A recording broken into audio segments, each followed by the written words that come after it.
ડેડિયાપાડાથી આમ આદમી પાર્ટીના ધારાસભ્ય ચૈતર વસાવા કે જેમણે ફરી એક વખત હુંકાર કર્યો છે અને પ્રચંડ જીત લોકસભાની ચૂંટણીમાં મેળવશે તેવો તેમણે હુંકાર કર્યો છે।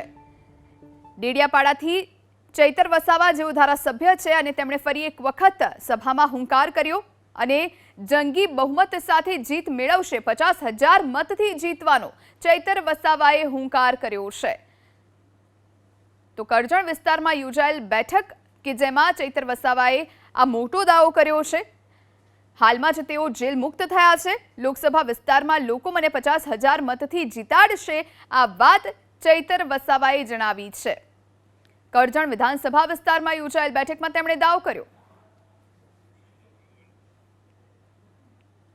ભરૂચ લોકસભા અમે 50,000ની લીડથી જીતીએ એ રીતના અમારી રણનીતિ છે અને આવનાર દિવસોમાં એ તરફ અમે આગળ વધી રહેલા છે અને ચોક્કસ મને પૂરો વિશ્વાસ છે મારા કાર્યકર મિત્રો પર, નર્મદા ભરૂચ અને વડોદરાના લોકો પર કે આ વખતે ભરૂચ લોકસભા આમ આદમી પાર્ટીને જીતાડશે અને સંસદ ભવનમાં મને મોકલશે એવો મને પૂરો વિશ્વાસ છે।